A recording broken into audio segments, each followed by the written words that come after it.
Hey guys, welcome back to Real Life, Real Talk. My name is Summer. My name is Dee. I'm Marissa. And I'm Kayla. So, how's your guys' week going so far? Pretty good. I just came off of a very busy weekend. I had a big work event and it was like all day Saturday and it was a lot, but it was good. Yeah.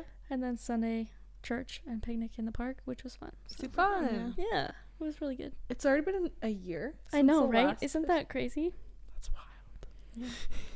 Yeah, time goes by so quickly. Yeah. I feel like that's been my week this week is, time just going by really, really quickly. Lots of things to do all day long. And kind of doing it all, to be honest with you. 2 businesses, kind of a nanny at the same time. And yeah, I'll be interested to see where these journeys take me so that it's not always so crazy like this. Yeah, it's been so busy. Mm-hmm. Yeah. For sure. Yeah. It's been a busy but slow weekend, I feel like, for me. Kind of just went to the beach, and then on Sunday afternoon after church and the picnic, my boyfriend and I went out and challenged my parents to a game of canasta, which we won. Very happy about that.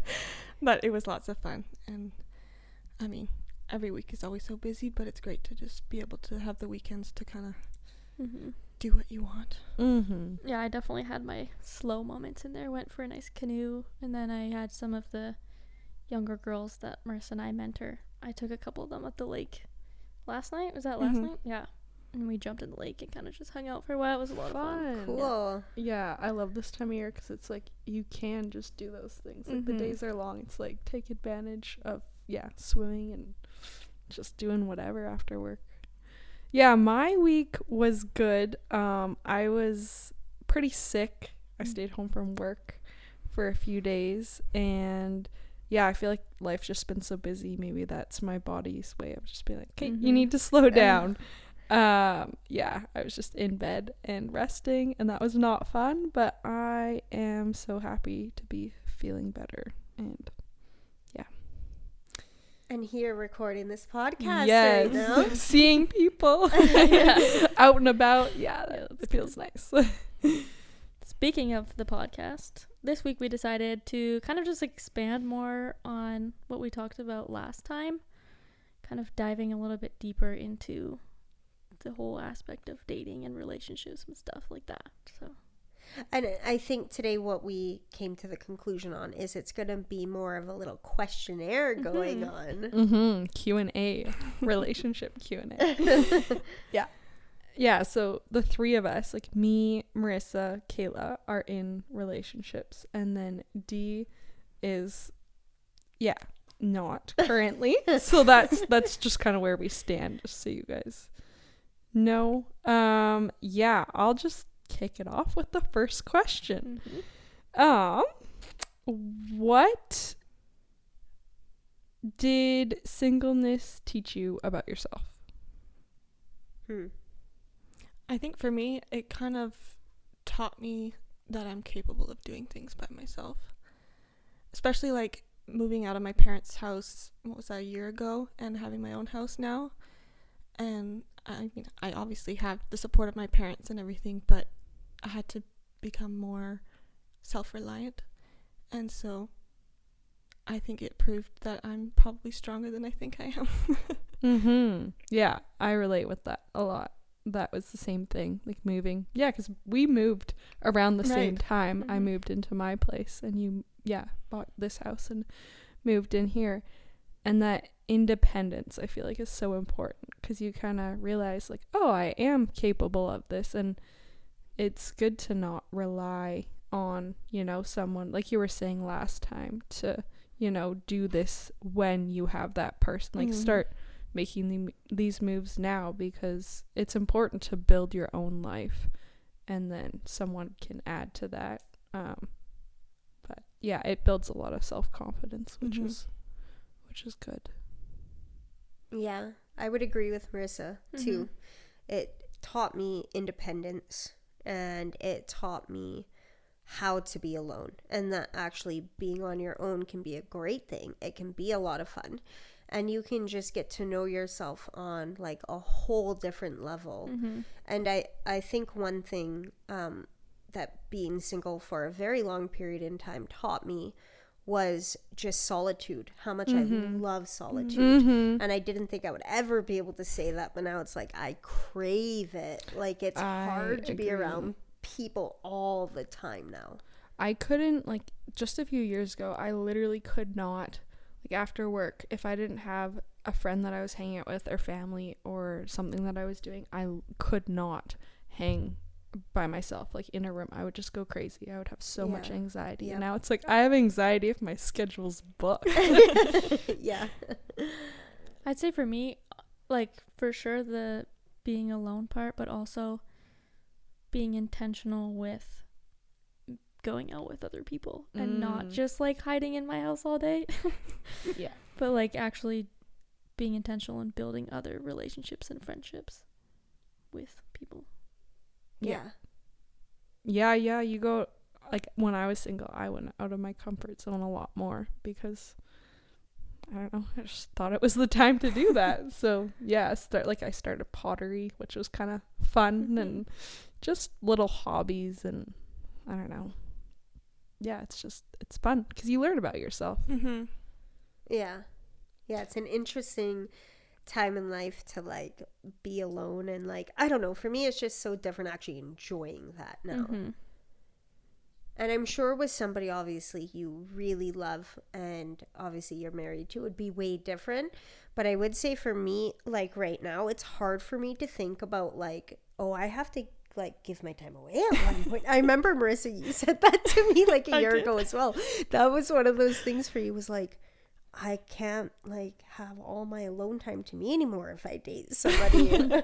I do like my alone time, but I feel like now that I'm in a relationship, I mean, I always enjoy whenever we're together. And I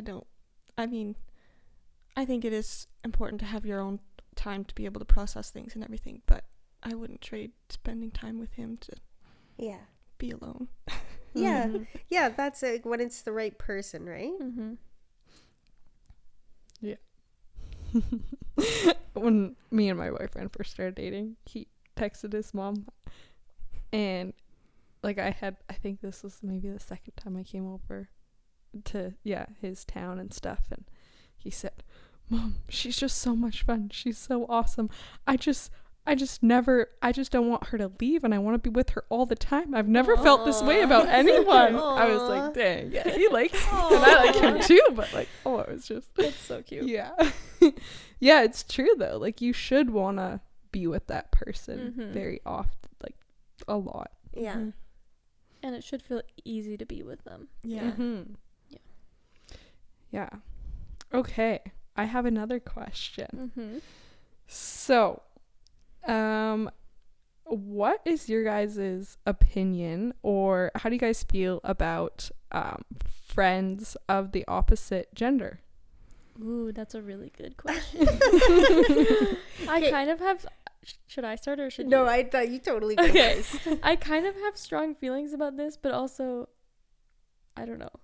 That's a really hard one because everybody has a lot of different thoughts and feelings about it. Personally, I'll speak for me personally, I don't think it's a good idea. Yeah. Okay. Yeah, I agree. I think that just how God made us, like, you're just asking for something to go wrong, in my opinion. Especially if you're in a relationship that's just, like, out of respect for the other person, right? You can be friends with your significant other with the, opposite gender, but I think if it's just you and the other person, there's definitely a lot of boundaries that you would need to put in place if you were to do that. Yeah, and I think there's so many different ways to look at that. Because, I mean, of course, if you're in a relationship, I don't think that it's right to be going to lunches and phoning the opposite sex. No, nothing like that. But I will say, like, I've got some very good guy friends in my life who I would never look at as anything more than a friend. And I know that they feel the same way. And I would say that that's been a relationship that's built up over time, though. There's something different about that, I feel like, than, going and meeting somebody kind of brand new and then being friends with them. I feel like that's where I would draw the line, at least, where that's not really appropriate.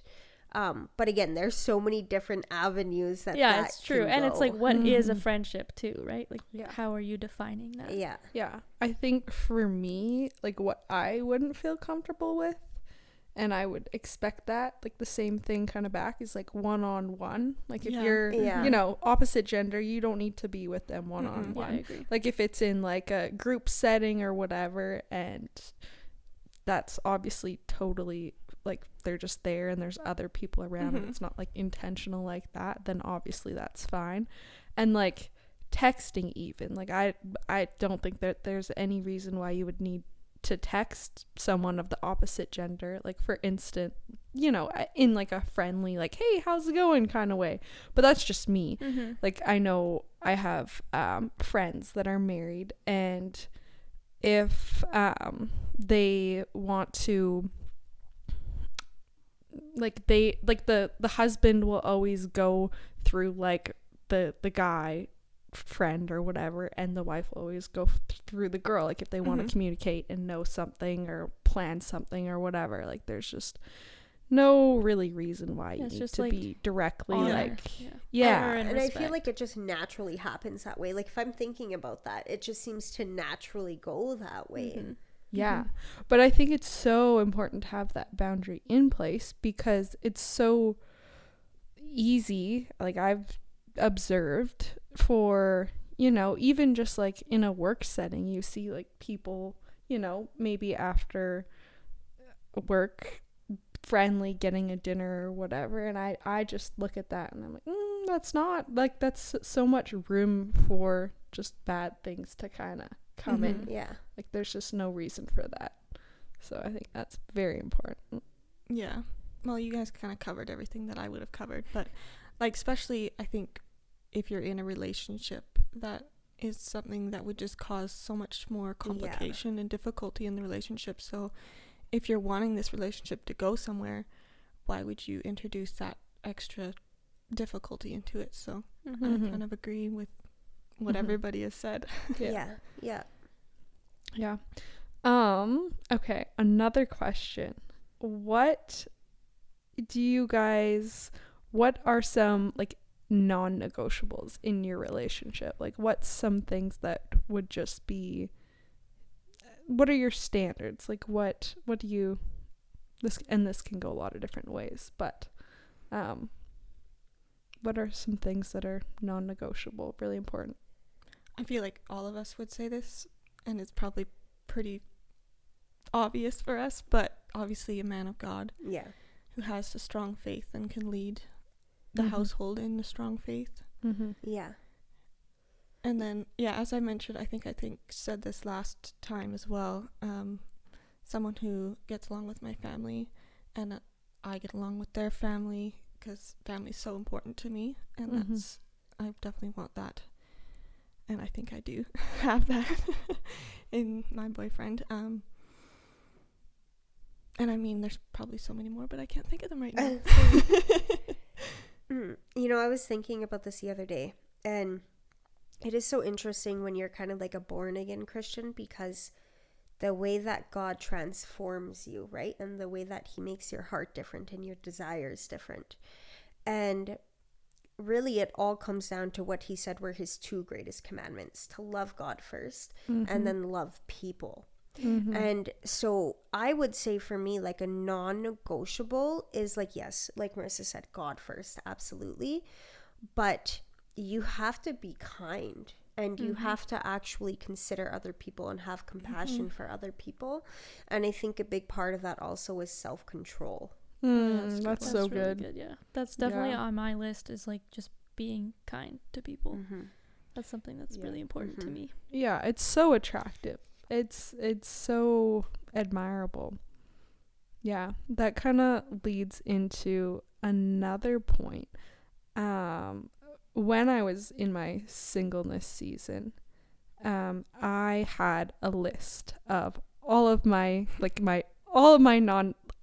main things, like the characteristics, the qualities, and just things that I was not willing to settle on. And it's wild because I really, really, really prayed about it, and I just knew that I couldn't settle for anything less than, you know, my non-negotiables.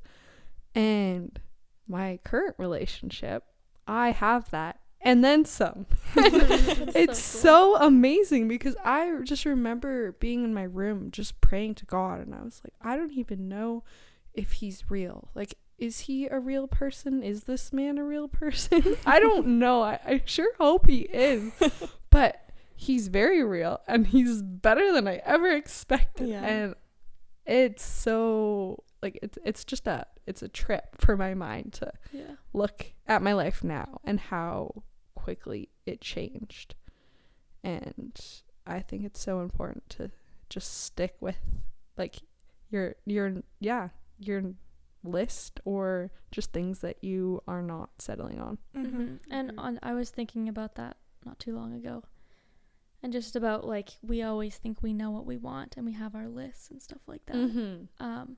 But then God actually knows not only what we want more than what we know ourselves, but also what we need. Yeah. And like you said, like, it's over and above what you could have ever imagined. And it's like, that's God, right? Like, he knows what you want before you even know what you want. Yeah. Which is really cool. Yeah. And it's so funny too, because if I would have written down my list 5 years ago, it would have been, just things that are not important. It really is, just things that will carry you through your whole life, and a marriage and kids and hard times and all of that stuff. Yeah. And you know, one thing that comes to my mind is kind of back on that topic of, like, when you know the Spirit, you know, he is the one who transforms you to get closer to his law, to what he created for good. And you don't have to go out of your way and try and strive and all these things. He just does it for you. And in Galatians 5:22-23, it talks about the fruit of the Spirit and what does that look like, right? And so those character traits are love, joy, peace, patience, kindness, goodness, faithfulness, gentleness, and self-control. And what I will say, again, is what is so interesting is, like, that's all what I want now. Whereas before I was a Christian, those things, maybe some of them, but, like, my mind was elsewhere. It was not on, like, the deep-rooted character traits of who that person actually is. Yeah, it's pretty cool to see how God will change your heart in not that long of time. Like, I don't know, maybe for you guys growing up, like, in a Christian family, you knew kind of what you wanted in a person and what you weren't gonna settle for these things. But yeah, being a born again Christian, it's just like, I even now, just from my 8 or 9 months being in a relationship, I just, like, feel these convictions of, like, just the way, you know, just certain things, just lots of different things. And it's God changing my heart and changing my standards. And, you know, if I do something or say something that maybe, like, you know, just for instance, like a little backhanded comment or something, it's like instantly just like, I feel sick to my stomach. It's like, oh no, I'm sorry. Like, I did not mean that. Like, that's not acceptable. You don't talk to someone you love that way. So right, whereas before it was like, oh man, when I think about the type of person I used to be in relationships, that's a scary thought. Like, praise God, I'm not that person anymore.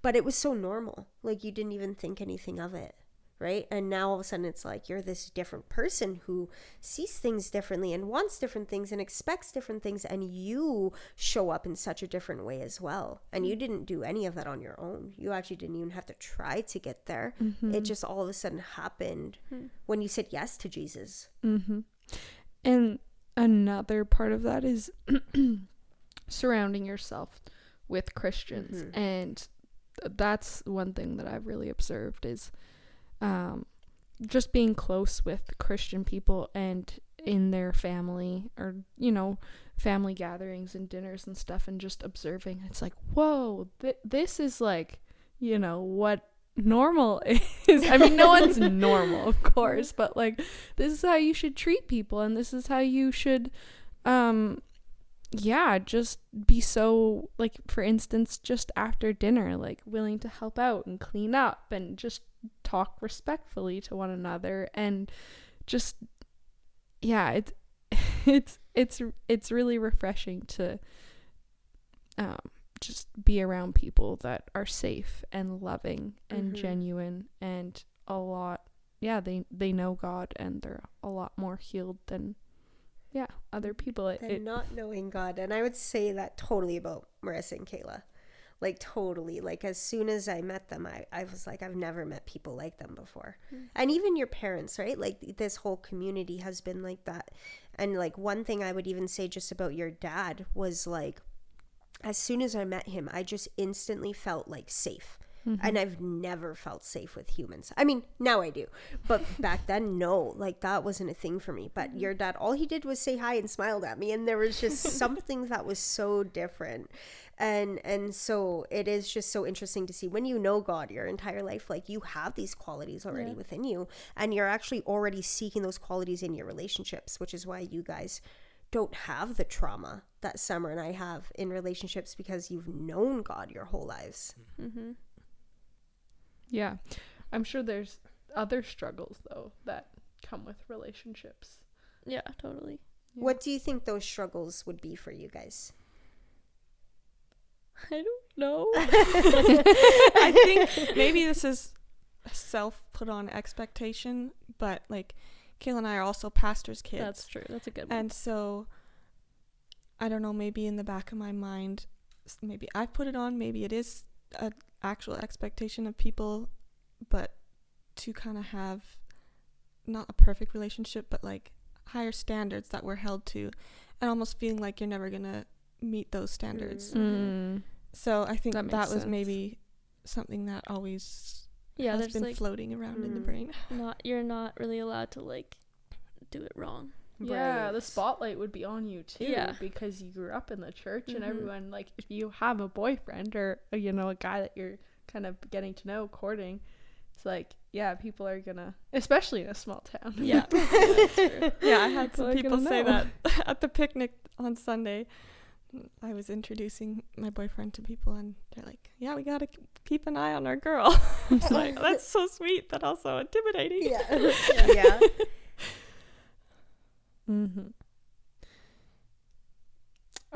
Another question for you guys. What is one thing that you really appreciate about your current relationship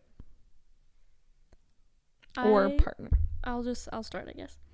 I appreciate just, like, how honest and open he is, and just to talk about whatever. Like, it's not like the awkward, do we talk about this? Do we not talk about it? Is it too soon? It's just like, we can talk about it and it's fine, and we'll be honest, and it's just good. And I really appreciate that, because that's the type of person I am. I'm not like the beat around the bush, like, sweet talk me kind of person. I'm like, just tell me the good and the bad and we'll figure it out, you know. So yeah, I appreciate That's that good. about him. that's so important. Yeah, that's really cool. I think that's a really good thing when you're, you know, dating to marry, because you want to have those real conversations about everything and get down to all the things, because if it's, you know, there's little things that aren't gonna work, then it's better to know For soon, sure, yeah. soon on. Yeah. Something I really appreciate about my boyfriend is just how encouraging he is, because sometimes I can get in my own head and overthink, and he's always, like, before we even record the podcast, he's always sending me text messages encouraging me, and I just really appreciate that. And I'm sure he probably doesn't know how much it means to me, but it's something that's definitely stood out. Oh, that's so good. I'm so happy to hear this. Super sweet. One thing that's a tough one. I would say something that I really, really, really appreciate is how safe I feel with him. I feel like I can be my real self, my authentic self, and I don't have to I never have to shape shift for anyone. I shouldn't, but I really just feel like I can be my genuine self and say anything, and he just sees me for who I am, and he loves me for who I am, and just makes me feel safe and encourages me. And yeah, I've never truly experienced that, so that's something that I really, so really cool. appreciate. Everybody's looking at me now. Well, obviously I'm not in a relationship, but I have been talking to somebody for a couple months now, and it's long distance, which is why this is at the stage that it's at. But I would say what is so different this time around for me is that there hasn't been a moment where I have felt unsafe or unheard. And I for sure can get into my own head, like Marissa was saying. I think a lot of mine, though, is like doubt and just worry and feelings of like not being good enough. And, you know, I feel like a lot of it is like trauma for sure. And I would say that anytime I have brought up kind of how I'm feeling or maybe something that has bothered me, like he's always just listened and changed it and has like really accommodated and just validated and reassured. And I guess that I can just wrap all of that up in, yeah, it's just safe. There's not one part about it that makes me feel like I have to run or hide or that I can't trust him. That's super cool. Yeah. It's amazing. Yeah. See, guys, there is still good guys out there. I promise Yes. there is. See, and that's so important too, is like realizing that there is so many amazing men out there, and not saying like, oh, men are trash or whatever, because there are really good guys out there. It's hard. It's not easy. Like it is, it's really hard, but there are truly some amazing guys out there. And I think it really does come down to those non-negotiables, like not overstepping your own boundaries just because you want to be with somebody or whatever the situation is, but like staying true to those non-negotiables and those standards. Yeah. And that's why a part of why singleness is so beautiful, because, you know, the more you invest time with yourself and with God, you can level up and you can get better at whatever you're interested in, and maybe healthier, or just get more friends, do more things, get out of your comfort zone. And as you do that, you will naturally just be in the setting to meet higher quality people. And that's, I think it's really important to just take that time. And especially for people who might be like born again, maybe they're not even Christians, but a lot of the time it's about like sitting with yourself first and letting yourself kind of become new, right? I think a lot of people obviously struggle with trauma and just things they've experienced in past relationships and childhood and all the things where they need to grow from that, and they need to become somebody who is new in order to be with a partner who, you know, has these qualities, these really good qualities, the trust, the safety, the care, all the things. Okay, I have a very vulnerable question. What is one of your guys's big fears in relationships? I'll go first. If you have any. I'll go first. I feel like my biggest fear is like I'm just not good enough. I mean, that shows up in every aspect. It's not even just one. It's like every area of that relationship. It's like I'm not good enough, and this person will leave when they actually like get to know the real me. Yeah, I kind of agree with that I wouldn't be good enough, and that I'm going to be, if the relationship ended, that I would be the reason for the relationship ending. Yeah, that's... How are you? So I'm interested to know then, like obviously that has been a struggle for you, but then you're in this really great relationship where it seems like he does validate and he reassures, and so how would you say that you deal with that fear then in this relationship now? I think I just have to give it to God, and just, he's obviously given this relationship to us and has paved a way for even us to meet. So if he's got this relationship for us to move forward in, then I shouldn't have to worry about if I'm not going to be good enough. If it's God's will that this relationship ends up going in towards a marriage and we get married, then that's God's plan. But I mean, ultimately, if it doesn't go forward that way, then it probably isn't what God wanted. So I mean, it's at the end of the day, you just have to give up your fears to God. So that's probably, I guess, my answer. That's good. That's good. I would agree with D too, like just not feeling good enough, and also like not being chosen is a big one for me too. Yeah, that's interesting, because mine is the exact same. Not being good enough, convincing myself that there's gonna be someone better. Yeah. Like and that's one thing that I really am trying to work on, but it's like you can really, like, your mind has so much power, and that's why it's good to take your thoughts captive. Yeah. And seriously, let me tell you guys about the last 2 nights, these dreams that I've had. I've had dreams that, like, this guy that I'm talking to, we've actually been, like, in a relationship with each other, and he's been, like, getting married to other people. Yeah, wow. literally. Oh, no. And they, like, weird, I haven't had these types of dreams, like, with him ever before.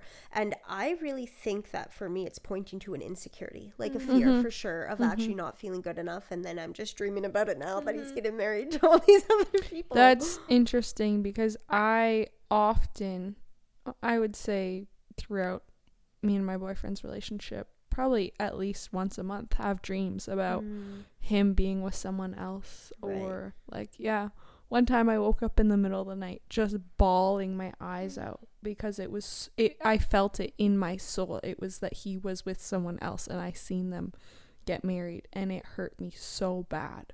But I think that's probably something to do with my subconscious going down that rabbit hole of and it's not every day that I think these things, but some nights, like, and it's definitely from the enemy.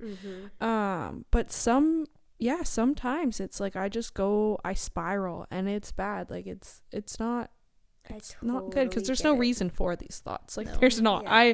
I couldn't think of a more secure person to be in a relationship with, and just a loving person, and he reassures me all the time. Like, there's absolutely no reason for this, but yeah, your mind gets caught up in it. And again, it is that take every thought captive and make it obedient to Christ, because everything flows from those thoughts.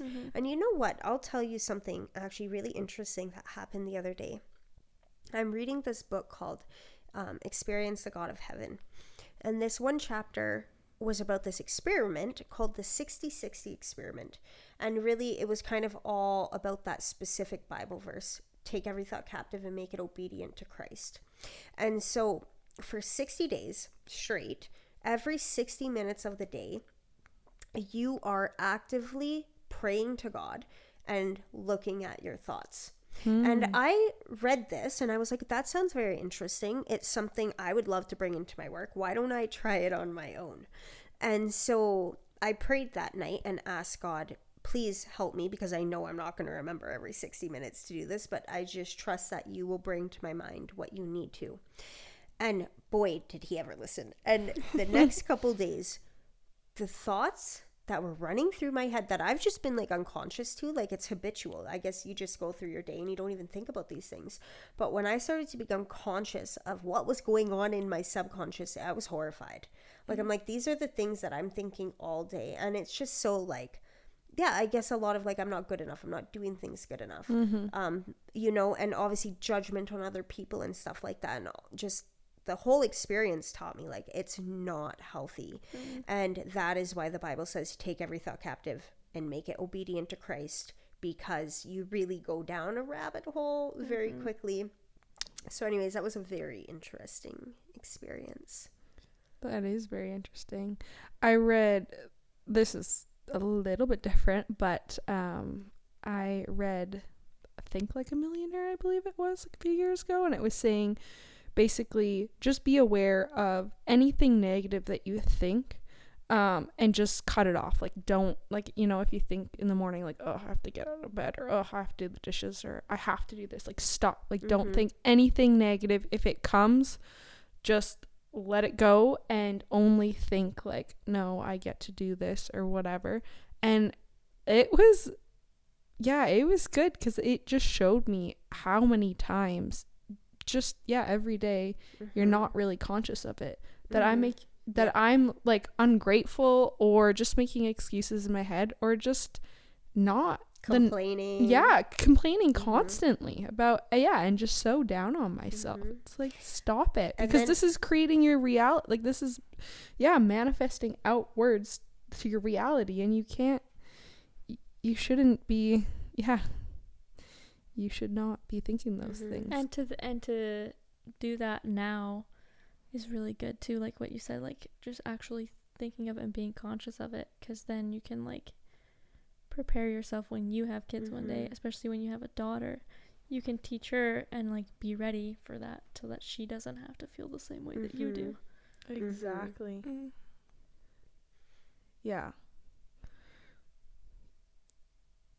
That's a very heavy topic. That's so interesting that we all had the same thought. Yeah, that actually makes me sad. I wasn't really expecting that. Was interesting, that because in my mind I'm like, oh, I just must be so like traumatized. Isn't it interesting though that we all are like, this is just me, I'm all alone in this, but then we're all feeling the same thing. And there's no reason for it. Like, we're all you know what, we all have our strengths and our weaknesses. And another thing too, like comparison is the thief of joy, and that is one thing has been a conviction that I've been dealing with this week, or actually the last 2 weeks, because my dad has said that in his sermon. He said it 2 weeks ago, and I was like, ooh, yeah, I need to work on that. And then he said it again this last Sunday, and what he said was, comparison, like, don't compare yourself to people, that's toxic. And I was like, whoa, that is toxic. I need to not be toxic.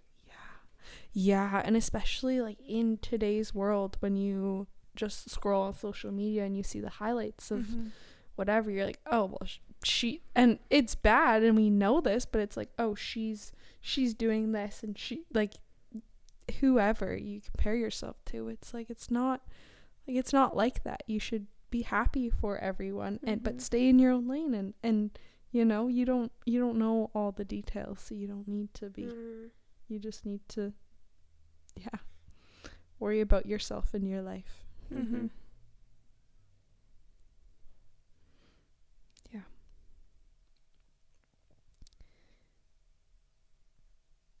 you have any more questions on that list of yours?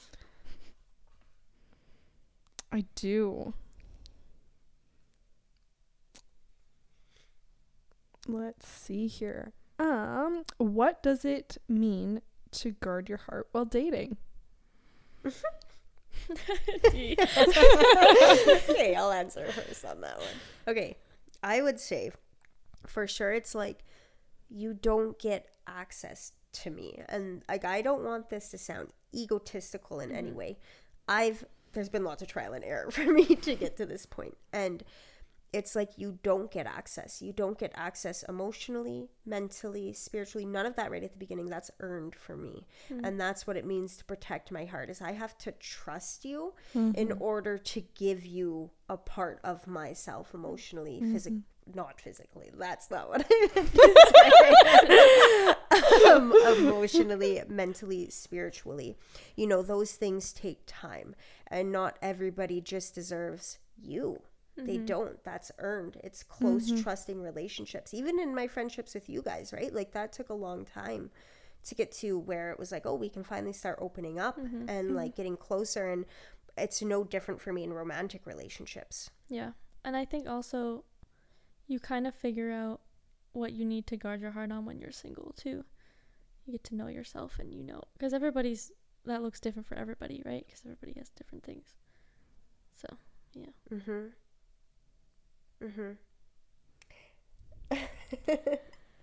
I would probably agree more along the lines of what you just said, Dee. Like,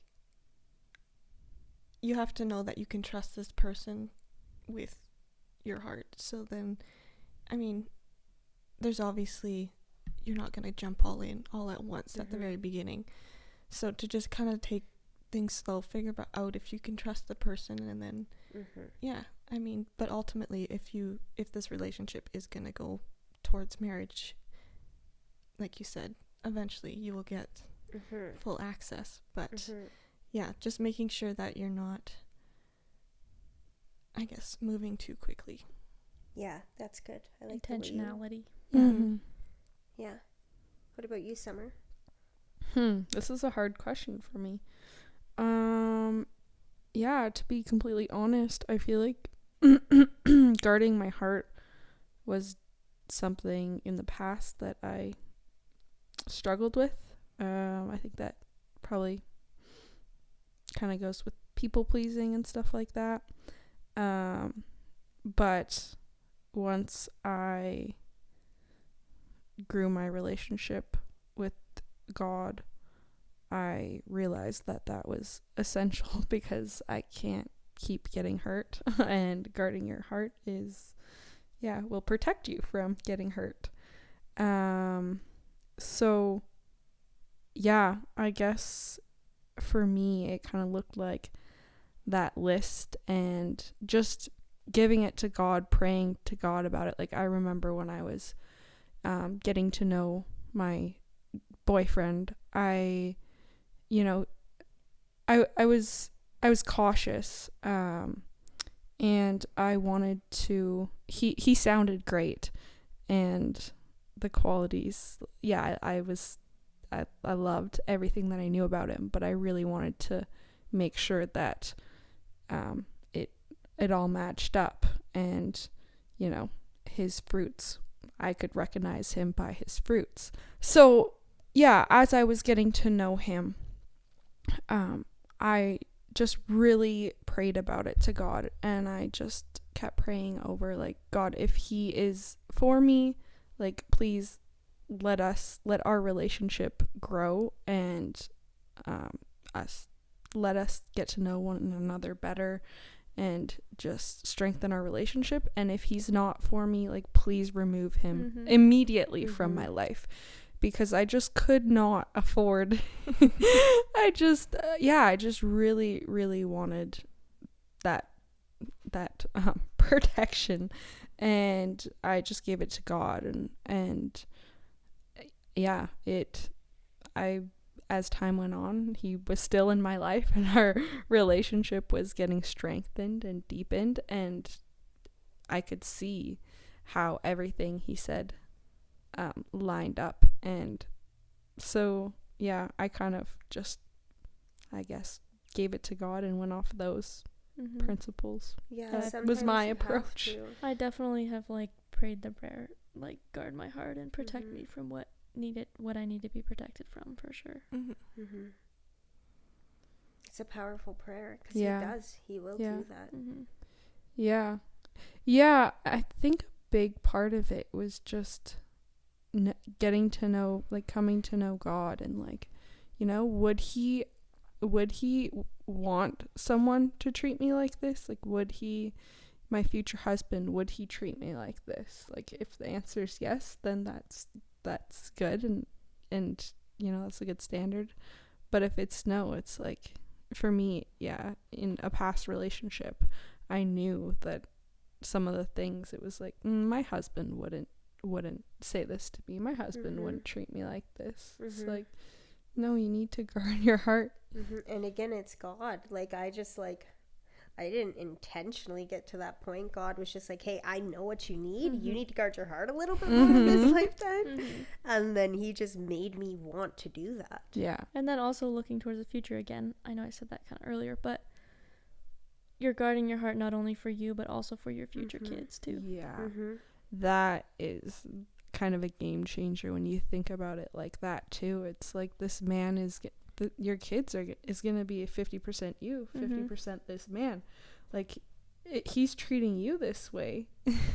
Like, you would want the man, obviously, that you marry to treat you with so much respect and love and kindness and patience, because that's what your future kids deserve. So it's like, you can't afford to mess this up. You have to be very particular. Yeah. Any more questions? Okay. What's one lesson God taught you through a relationship that didn't work out? Guard your heart. Honestly, yeah. And don't ignore the red flags. Right. And there was this quote I heard one time that's so good. And I know it stuck with Summer as well, but normally the reason why you break up with somebody is because of that red flag that you ignored at the beginning. Mm-hmm. Yeah. Yeah, really don't settle. Like, you Yeah. think they're good enough and you're like, oh, like this one little detail, it's not Yeah. that big of a deal, but yeah, it's a big deal. It's a big deal. Yeah.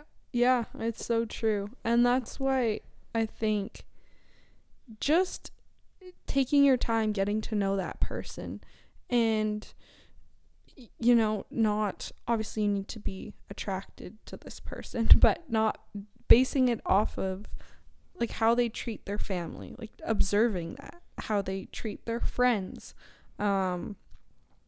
just all the little things really, really matter. Mm-hmm. And a big one for me, when I was getting to know my boyfriend, was like I really was curious to know how he treated his mom and his relationship with his mom, because that's a big telltale sign of how he will treat his future wife. And of course there's so many other little things, but that one was,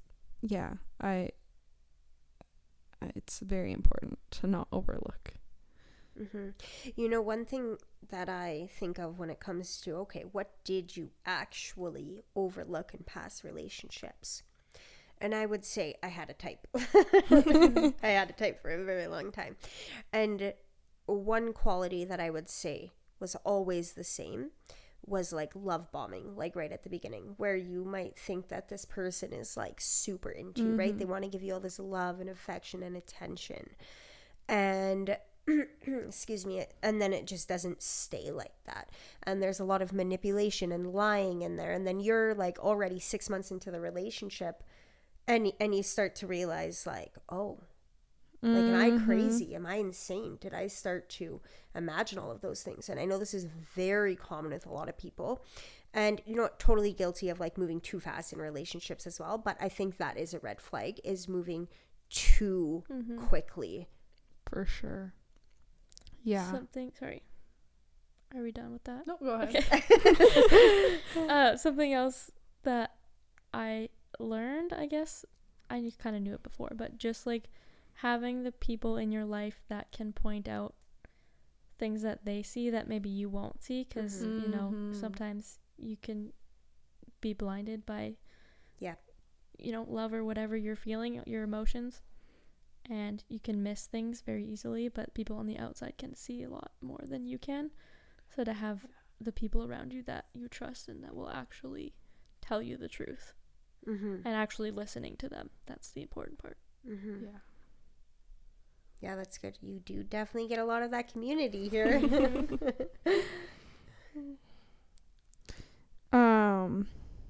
Yeah, I think unless you guys have any other questions, that's all my questions.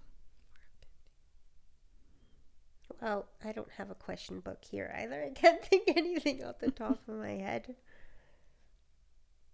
But I feel like we covered a lot in tonight's episode. We did. Yeah, it was good. I feel like that was good. Very good. Yeah. Okay, I actually have one more question. Of course you do. I just thought of it. What is one thing that you are proud of in yourself, like how you show up in a relationship? It could be more than one thing, but what's something that you're proud of? Like, how do you think that you're a good girlfriend or a good partner? I love Kayla's face right now. Kayla, did you want to talk first? No, I don't know what I need to think about. Okay. Marissa, do you want to talk first? Sure.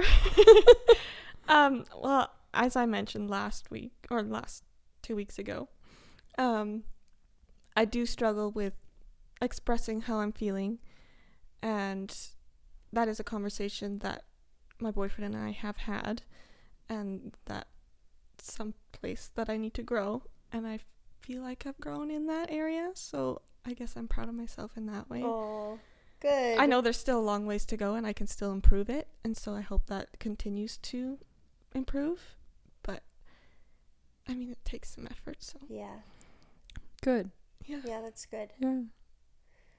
I would say, for me, the thing that I'm proud of the most, well, first thing is that I'm not a psychopath.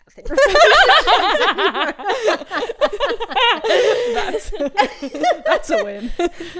But like, actually, that's huge. Obviously, there's so much I could talk about on that, but it's just I'm very level-headed. Like, I can see things very rationally, and I don't make my decisions based on my emotions anymore. That's good. Yeah. Yeah. That's Praise really God. good. Yes. So cool. Yeah. Yeah. And What I about know you? for me, oh gosh. Yeah, I don't even like my own question now. Something that I am proud of. Oh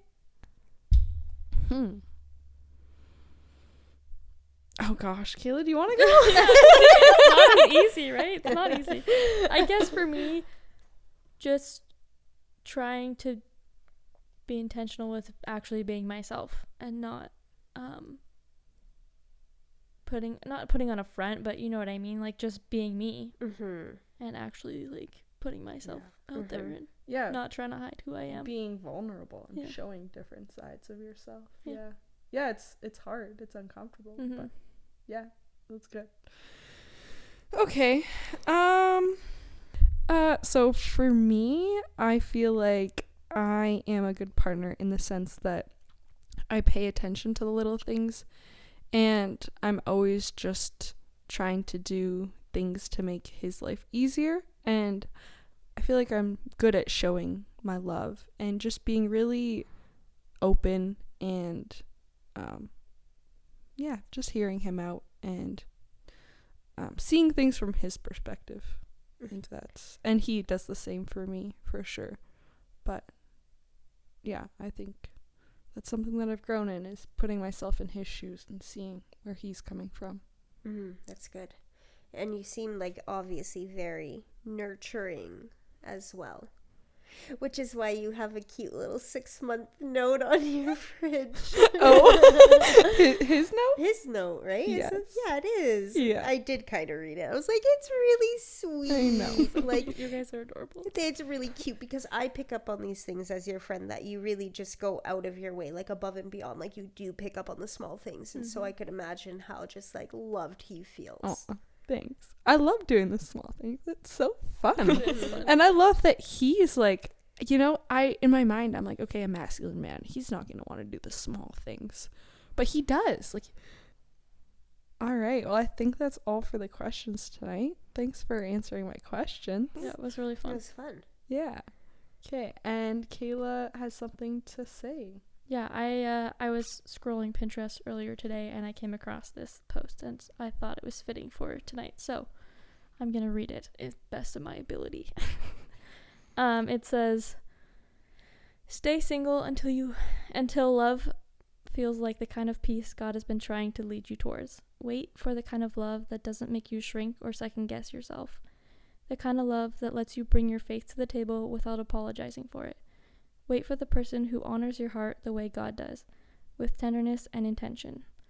Someone who doesn't compete with your calling but protects it. Someone who sees your softness as sacred, not something to control. Stay single until you're with the soul who can sit beside you in silence and call it holy. Because when the right love arrives, the love God wrote for you, it won't feel like a lesson, it'll feel like confirmation. It will feel like coming home." I thought that was a really good. That's really good. That's good. Well, thank you for joining, guys. It's been a fun night, and we hope to see you guys in 2 weeks. This has been Real Life, Real Talk. Bye.